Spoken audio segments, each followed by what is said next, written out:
Pranesh, light वाली सारी button on कर देना आप। कल हमने चर्चा की थी जो भी जितने भी प्रकार की सब्सिडी है, इन सभी सब्सिडी के बारे में चर्चा की थी।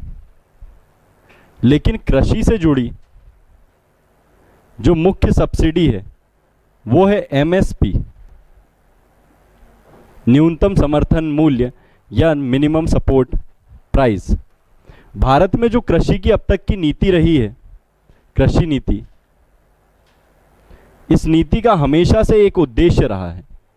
इसका उद्देश्य ये रहा है कि कृषि में आने वाली आगतों को, मतलब जो भी उसमें इनपुट लगता है, इनको हमेशा नीचा रखा जाए। ये क्या हो सकते हैं? ये हो सकते हैं मशीनें, उपकरण, उर्वरक, ठीक है, कीटनाशक, ये सारी चीज़ें इसके अंतर्गत हो सकती है। सिंचाई, सिंचाई के लिए बिजली, ये सारी बातें इसके अंतर्गत समाहित हो सकती हैं, क्योंकि उनके लिए सिंचाई पर भी सब्सिडी दी जाती है किसानों को, फर्टिलाइज़र पर भी दी जाती है, उर्वरक पर भी दी जाती है, जो उपकरण है उन पर भी दी जाती है। यहाँ तक कि सिंचाई के जो उपकरण है उन पर भी सब्सिडी दी जाती है कि मॉडर्न जो सिंचाई की टेक्निक्स हैं, जैसे स्प्रिंकलर वगैरह है, ड्रॉप इरिगेशन है, अगर इनका आप, बूंद सिंचाई कहा जाता है, अगर इनका आप प्रयोग करते हैं, ठीक है, तो आपको जो है सब्सिडी दी जाएगी सरकार के द्वारा, इन पर सहायता दी जाएगी। ठीक है। साथ ही जो उत्पाद है, उत्पाद को ऐसी दर पर खरीदा जाए कि जो कृषक है या किसान है, उसने जो इसमें इन्वेस्ट किया है, लागत लगाया है, ये लागत उसकी निकल जाए।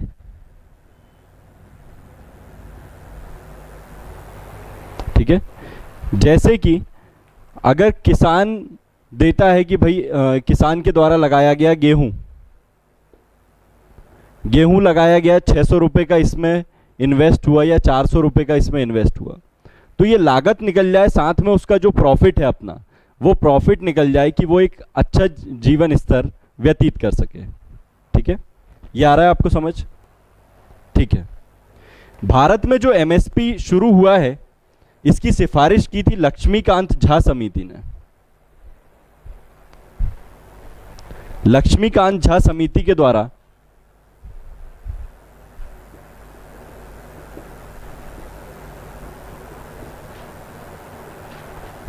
(1965) में इसकी सिफारिश जो है वो की गई थी। इसके सुझाव पर 24 फसलों पर एमएसपी दिया जाता है।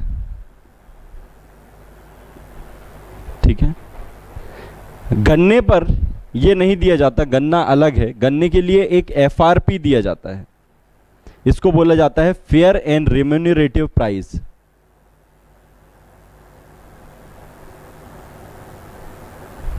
चूंकि गन्ना एक वार्षिक फसल है, तो उसके हिसाब से उसका अलग से जो है मूल्य निर्धारित किया जाता है। बाकी अन्य 24 प्रकार की फसलों पर देश में एमएसपी जो है ये लागू है। प्रत्येक वर्ष एमएसपी का निर्धारण किया जाता है और ये एमएसपी का निर्धारण किया जाता है सीएसीपी द्वारा, commission on agriculture cost and price, कृषि लागत एवं मूल्य आयोग, commission on agriculture cost and price CACP, कृषि लागत एवं मूल्य आयोग। मैंने इसका अर्थ आपको पूर्व में भी बताया है कि इसका अर्थ जो है, यह अर्थ क्या है कि एमएसपी का अर्थ हम क्या लेंगे। एमएसपी वो न्यूनतम मूल्य होता है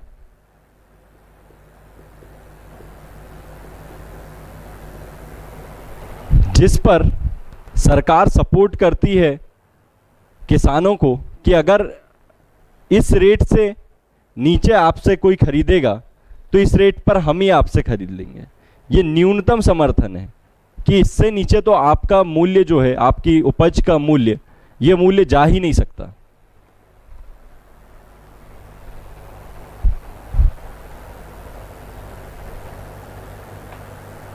ठीक है, ये आ रहा है समझ।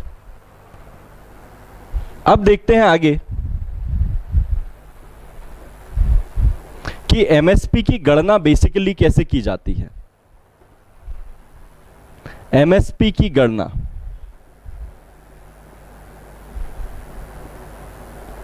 इसमें सम्मिलित किया जाता है किसान का जो खुद की पूंजी लगती है, किसान के द्वारा लगाई गई पूंजी को, ठीक है, इस पूंजी पर मिलने वाले ब्याज को, भाई 4 महीने के लिए किसान ने इन्वेस्ट किया है, ठीक है, तो इस पूंजी पर लगने वाले ब्याज को, ठीक है, किसान के श्रम को और उसकी भूमि के किराए को,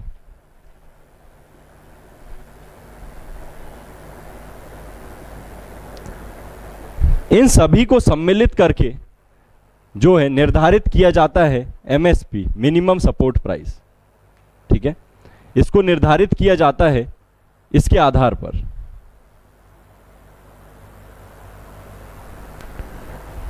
ठीक है, इसे हम कहते हैं C2 लागत सिद्धांत। इसे हम क्या कहते हैं? C2 लागत सिद्धांत। आ रहा है ये समझ आपको? ठीक है, लेकिन एक हनुमंतराव समिति गठित की गई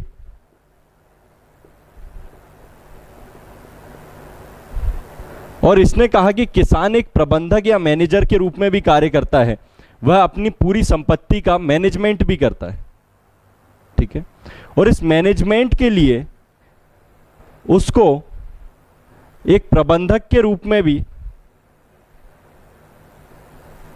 कुछ मिलना चाहिए, ठीक है, और ये होना चाहिए, ये जो C2 है, मतलब ये जो टोटल मूल्य निकाला गया, इसका C2 का 10%,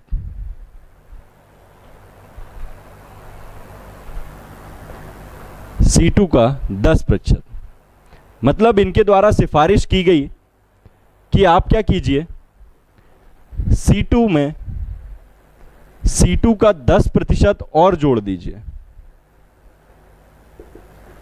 इस प्रकार जो नया सिद्धांत बनेगा इसको कहा जाएगा C3 लागत सिद्धांत।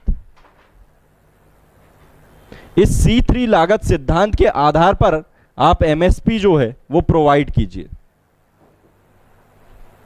C3 लागत सिद्धांत के आधार पर MSP प्रोवाइड की जाए।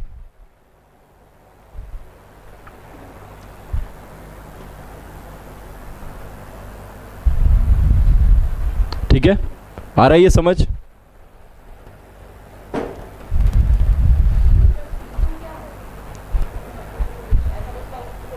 नहीं, इसे C2 C3 नाम दिया गया है, उसको नाम देने का एक तरीका है, ठीक है, C2 लागत सिद्धांत और C3 लागत सिद्धांत, ठीक है। C2 कौन सा कहलाएगा? पूंजी, ब्याज, श्रम और भूमि का किराया, इसको जोड़ा जाएगा C2 में, और C3 में किसको जोड़ा जाएगा? प्रबंधन को, और प्रबंधन कितना होगा? C2 का 10%, ठीक है, और इस प्रकार इसे हम कहेंगे C3 लागत सिद्धांत, ठीक है। हाँ, बिल्कुल, आगे बात करते हैं इस पर हम कि वास्तविक रूप से ये क्या है। इस तरीके से निर्धारित किया जाता है MSP को CACP द्वारा, ठीक है, commission on agriculture cost and price, कृषि लागत एवं मूल्य आयोग द्वारा निर्धारित किया जाता है C3 लागत सिद्धांत के आधार पर MSP, ठीक है। लेकिन इसके संबंध में एक शिकायत रही है कि जो ये MSP है ये हमेशा C3 लागत सिद्धांत की अपेक्षा 35 से 62% अधिक रहा है, ठीक है, और ये अधिक रहा है राजनीतिक कारणों से।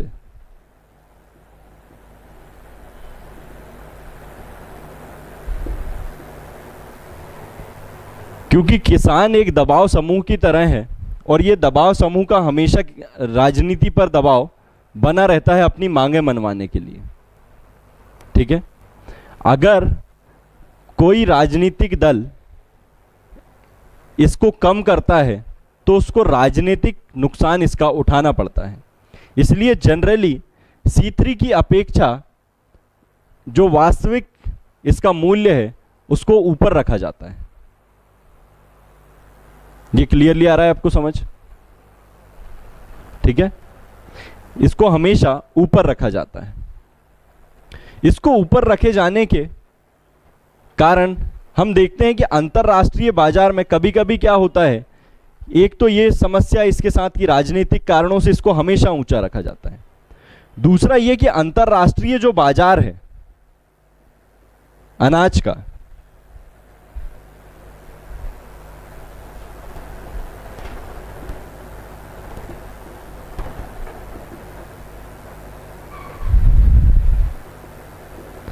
इस बाजार को ध्यान में नहीं रखा जाता है।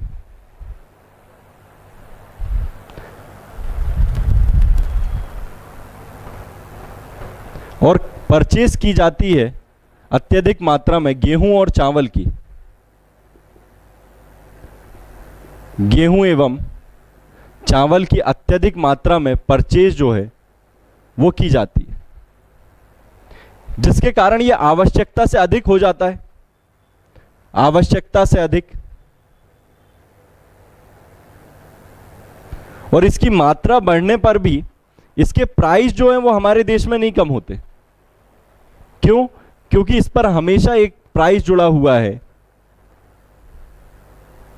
या जो भी हो सकता है, एमएसपी आपका कुछ भी हो सकता है। ये एमएसपी एक उदाहरण के लिए मान के चलिए कि 1400 जुड़ा हुआ है, तो इससे नीचे कभी नहीं जाएगा उसका मूल्य।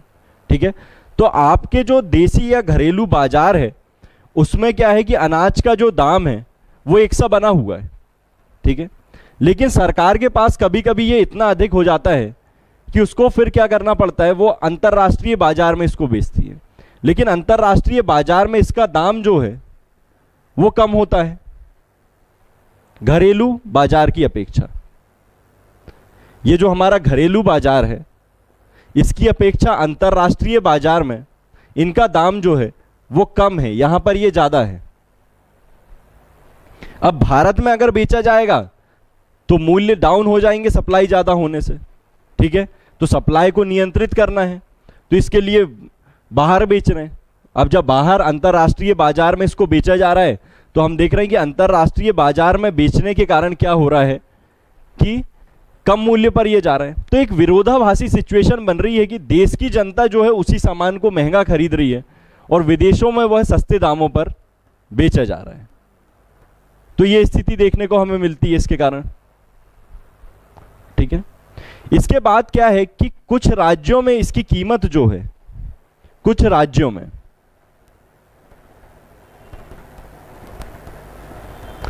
अधिक है। मतलब क्या होता है कि जो सीएसईपी है इसके द्वारा क्या है कि राष्ट्रीय नीति एक ही अपनाई जाती है कि पूरे देश में ये दाम होगा इस बार। ठीक है, राज्यों के हिसाब से एमएसपी निर्धारित नहीं किया जाता, पूरे देश के हिसाब से एमएसपी ये निर्धारित कर देता है। अब इसके कारण होता यह है कि हमारा देश जो है वो विविधता वाला देश है। ठीक है, हर चीज में विविधता है, यहाँ क्षेत्रीय विविधता भी दिखाई देती है। कुछ क्षेत्रों में अनाज का जो मूल्य है उसकी लागत अधिक है और कुछ क्षेत्रों में ये लागत कम है। तो इस उच्चावचन को भी मेंटेन करने में ये असफल रह पाता है जो एमएसपी है। आ रहा है ये समझ?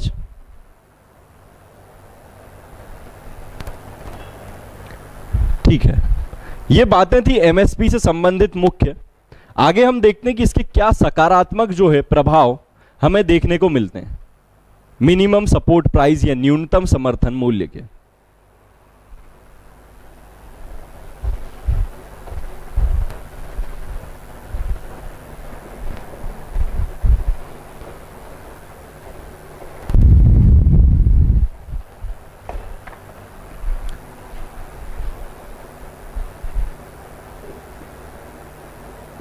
या पॉजिटिव इफेक्ट्स।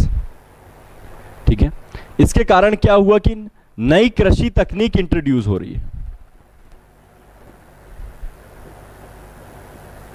हमने देखा था कि अगर तकनीकी या मैकेनाइजेशन को बढ़ावा दिया जाए, ठीक है, तो मैकेनाइजेशन को बढ़ावा देने से क्या होगा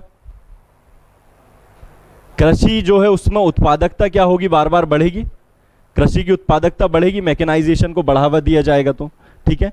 और इसी के उद्देश्य के परिणाम स्वरूप हम क्या कर रहे हैं,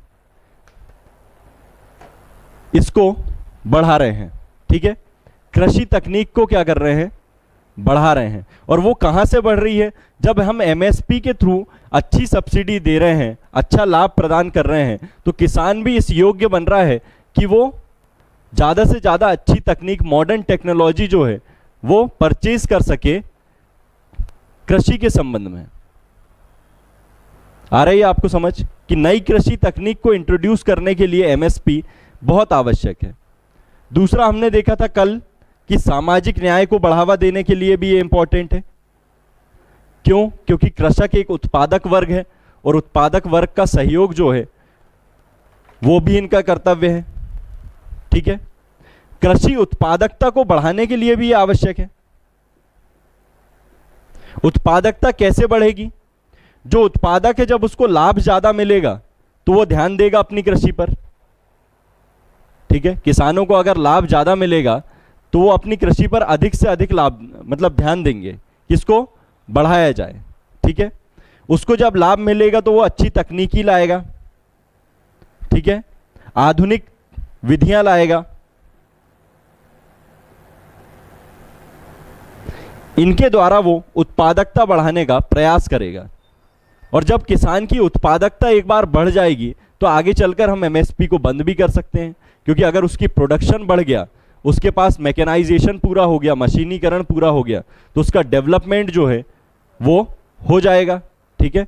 और बाद में फिर इससे संबंधित कोई समस्या नहीं आएगी, ठीक है। गेट ओपन कर दीजिएगा।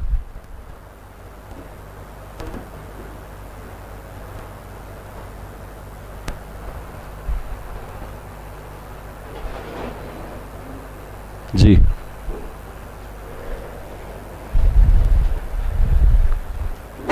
ठीक है। तो उत्पादकता बढ़ेगी। इसके बाद जो है अनाज जो है हमारा, उसमें हम क्या करेंगे, सेल्फ सफिशिएंसी की कंडीशन में आ जाएंगे, आत्मपूर्णता की स्थिति में। जब आत्मपूर्णता या सेल्फ सफिशिएंसी की जो है हमारे यहां स्थिति आ जाएगी तो इस स्थिति में आने के परिणाम स्वरूप क्या होगा, हमारी दूसरे देशों पर निर्भरता जो है वो कम होगी, अन्य राष्ट्रों पर, ठीक है। कल बताया था आपको कि खाद्यान्न के लिए किसी भी अन्य देश पर निर्भर रहना ये देश के लिए अच्छी बात नहीं है, ठीक है। इसके बाद ये और क्या कर सकता है, सोचिए आप, एमएसपी के द्वारा। बिल्कुल, क्रॉपिंग पैटर्न जो है इस पर सरकार की अब कमांड आ गई है। क्रॉपिंग पैटर्न या फसल प्रतिरूप, फसल प्रतिरूप या क्रॉपिंग पैटर्न, एक बार फिर से इसको बता देते हैं कि देखा जाता है हमारे द्वारा कि विभिन्न मौसमों में सरकार के द्वारा क्या है, विभिन्न फसलें बोई जाती है, ठीक है। खरीफ का मौसम है तो अलग फसलें, रबी का मौसम है तो अलग फसलें, ठीक है। लेकिन खरीफ के ही मौसम में किसान चुनाव करता है कि मुझे ये फसल बोनी है, सपोज मुझे सोयाबीन बोना है या फिर मुझे मक्का लगाना है, इन दोनों में वो चुनाव करता है, ठीक है। अब वो उसको चुनेगा जिस पर उसको लाभ अधिक होगा, ठीक है। जिस फसल पर उसको लाभ अधिक होगा वो उसका चुनाव करेगा, ठीक है। अब सरकार जिस फसल पर लाभ दे दे, ठीक है, सरकार को लगता है कि दालों का प्रोडक्शन जो है देश में कम हुआ है, तो सरकार बोले कि इस पे एमएसपी पे आप एक काम करो, सब्सिडी को बढ़ा दो, मतलब इस पे दालों पर एमएसपी को बढ़ा दो आप, ठीक है। दालों पर जैसे ही एमएसपी बढ़ेगा तो लोग ज्यादा से ज्यादा इस फसल को लगाएंगे, ठीक है। ज्यादा से ज्यादा इस फसल को लगाएंगे तो ज्यादा से ज्यादा उनको लाभ प्राप्त होगा, ठीक है। और वो इसी फसल को बार बार उत्पन्न करेंगे, तो एक प्रकार से पूरा क्रॉपिंग पैटर्न या फसल प्रतिरूप ये परिवर्तित हो जाएगा। ये आ रहा है समझ आपको, ठीक है। इसके बाद एक स्थिति जो है वो मूल्य स्थिरीकरण की है। मूल्य स्थिरीकरण कि किसानों से जो है बल्कि परचेस किया उन्होंने, वृहत मात्रा में एकदम परचेस किया, अपने बफर स्टॉक्स में उसको रख लिया है। अब बाजार में किसी भी उत्पाद या किसी भी अनाज की कमी अगर हो गई, ठीक है, तो इस अनाज को वो क्या करेंगे, बाजार में आपूर्ति कर देंगे, तो उसके मूल्य में क्या हो जाएगा, हमेशा संतुलन बना रहेगा। हमने देखा है कि आपूर्ति अगर किसी वस्तु की अधिक होगी तो उसके दाम क्या होंगे, कम हो जाएंगे, और आपूर्ति अगर किसी वस्तु की कम होगी तो उसके दाम बढ़ जाएंगे। इस प्रकार से उसकी आपूर्ति पक्ष को नियंत्रित करके सरकार जो है क्या बना सकती है, क्या नियंत्रित कर सकती है, मूल्यों को। ठीक है, मूल्यों और महंगाई की दर को सरकार के द्वारा नियंत्रित किया जा सकता है। आ रहा है समझ? इसके कुछ नेगेटिव इंपैक्ट्स भी हैं, नकारात्मक प्रभाव, ये लिख लिया है आपने?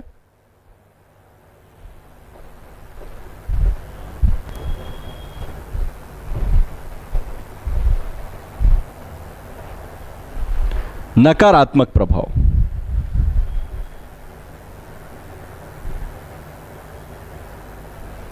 ये नकारात्मक प्रभाव क्या है?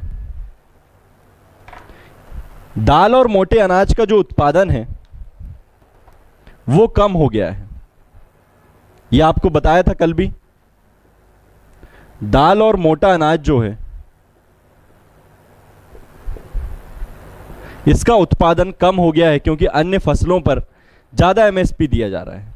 इसके कारण दाल का आयात करना पड़ रहा है, ठीक है, जिसके कारण सरकार का इंपोर्ट बिल जो है वो बढ़ रहा है और हमें अधिक से अधिक डॉलर जो है वो चुकाना पड़ रहा है। ठीक है, आपको ये बताया था मैंने कि अगर कोई वस्तु आयातित की जाती है देश में तो उसके बदले विदेश को हमें पे करना पड़ता है डॉलर में। ठीक है, और किसी वस्तु का अगर निर्यात किया जाता है तो विदेश से हमें प्राप्त होता है डॉलर। ठीक है, तो इसी डॉलर या विदेशी मुद्रा के तहत इनका लेन देन किया जाता है। ठीक है, तो विदेशी मुद्रा हमारे पास कम होती है। अगर हमारा आयात बहुत ज़्यादा हो जाए और निर्यात बहुत कम हो जाए तो हमारे पास डॉलर की कमी आ जाएगी और इस कंडीशन को कहा जाएगा भुगतान संकट की स्थिति, जो कि 1991 में आई थी। उसी के बाद से जो है नई आर्थिक नीति लाई गई और वृहत स्तर पर वित्तीय और औद्योगिक क्षेत्र में हमारे देश में सुधार देखने को मिलते हैं। वो सुधार इसी वजह से मिलते हैं। ठीक है, तो आयात का बिल बढ़ना, ठीक है, और ऐसी वस्तु जिसको हम देश में उत्पन्न कर सकते हैं। कल बात की जा रही थी किसी के द्वारा कि सर आयात प्रतिस्थापन क्या है? यही है वो आयात प्रतिस्थापन, कि दाल का तो आप अपने देश में ही उत्पादन कर सकते हैं, तो फिर इसके आयात की क्या जरूरत है? आप अपने देश में ही इसका उत्पादन कीजिए। आ रहा है ये समझ? ठीक है, इसके कारण क्या है कि प्रादेशिक विषमता भी बढ़ी है। प्रादेशिक विषमता,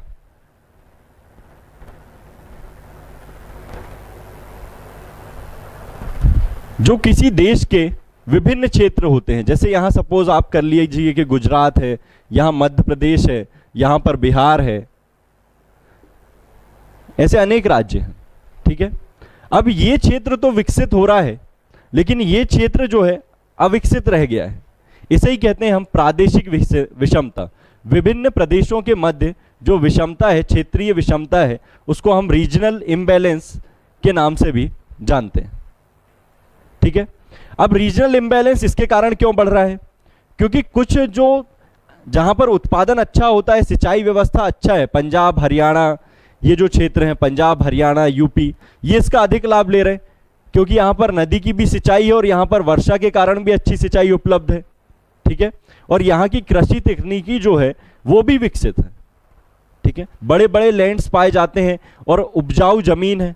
ठीक है, जलोढ़ मृदा यहाँ पर पाई जाती है, उपजाऊ जमीन है, जिसके कारण इन क्षेत्रों में उत्पादन अधिक हुआ है और यहाँ के किसानों ने अधिक लाभ लिया है। लेकिन अन्य स्थानों के किसानों ने जहाँ पर कमी रहती है, जैसे बिहार है, या फिर आप बिहार में बाढ़ से ग्रसित रहता है, मध्य प्रदेश है, छत्तीसगढ़ है, ठीक है, इन क्षेत्रों ने इसका लाभ उतना नहीं लिया है। तो ये जो है प्रादेशिक विषमता को भी हमारे देश में बढ़ावा देता है। ठीक है, एफसीआई की दुकान जो है, सॉरी, एफसीआई की दुकानें, इन दुकानों की भी कमी है। एफसीआई की दुकानों में कमी होने के कारण क्या समस्या आ रही है? क्या समस्या आ सकती है अगर एफसीआई की परचेज करने वाली दुकानें कम है?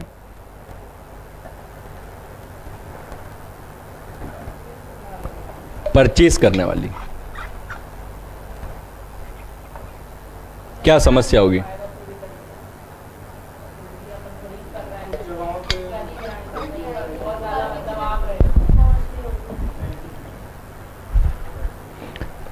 देखिए, इसके कारण क्या समस्या आती है, जब दुकानें नहीं है तो उस क्षेत्र का सामान तो परचेज करना है उस क्षेत्र का, ठीक है।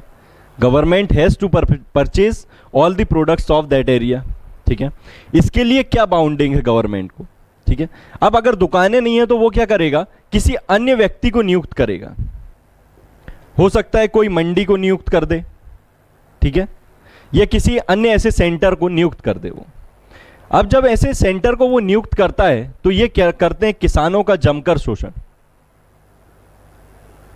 किसानों का शोषण, एक्सप्लॉयटेशन किया जाता है इनके द्वारा फार्मर्स का।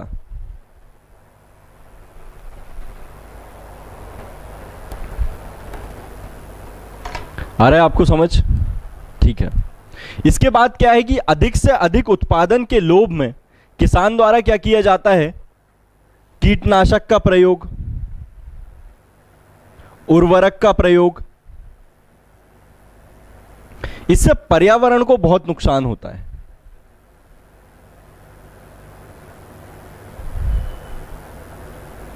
जो फसलों की एक प्राकृतिक आवश्यकता है वो पूरी करते हैं भूमि से, ठीक है, उसके स्थान पर उर्वरक एवं कीटनाशक अधिक डाले जाते हैं। ये उर्वरक और कीटनाशकों का प्रयोग कहां पर होता है, फसलों में। जब फसलों में उर्वरकों और कीटनाशकों का प्रयोग अधिक होता है तो ये आ जाते हैं हमारे भोजन में, भोजन से ये पूरी फूड चेन में आ जाते हैं, खाद्य श्रृंखला में आ जाते हैं, ठीक है, और पूरी बायोडाइवर्सिटी को या जैव विविधता को भी ये प्रभावित करने का काम करते हैं, ठीक है। तो ये थी सारी कहानी एमएसपी के बारे में, जिसमें हमने एक इंट्रोडक्शन देखा एमएसपी का या परिचय देखा, हमने देखे उसके सकारात्मक प्रभाव, हमने देखे उसके नकारात्मक प्रभाव, ठीक है। अब इसका एक जो आपने अभी पढ़ा है, समझा है, इसके लिए 3 मिनट है आपके पास। 1 मिनट में आप जो है रिवीजन कीजिए और 2 मिनट में उसे पीछे बनाने का प्रयास कीजिए। अच्छा, 5 मिनट ले लीजिए फिक्स जी। हाँ, जैसे यहां पर बनाया गया है वैसे बनाने का उसको ट्राई करें, प्रयास करें, ठीक है। मतलब याद करने का, रिमेंबर करने का उसको प्रयास करें कि जो आपने पढ़ा है क्या वो आपको याद आ रहा है, क्या वो आपको समझ आया है।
क्या उसी के बाद की थी, अभी लेटेस्ट में शायद की है, उसका ईयर मुझे याद नहीं है ना, लेटेस्ट में की थी।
एक क्वेश्चन ही लिख लीजिए आप, ठीक है। 300 शब्दों में उसका आंसर लिखना है। टाइम रहेगा 10 मिनट, ठीक है। लिखिए।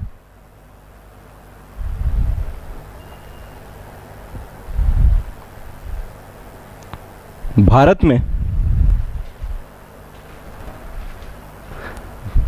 कृषि के लिए दी जाने वाली सब्सिडियों में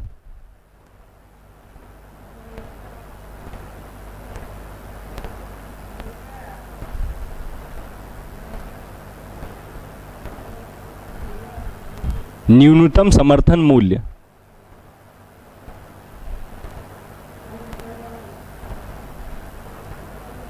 के लाभ एवं हानियों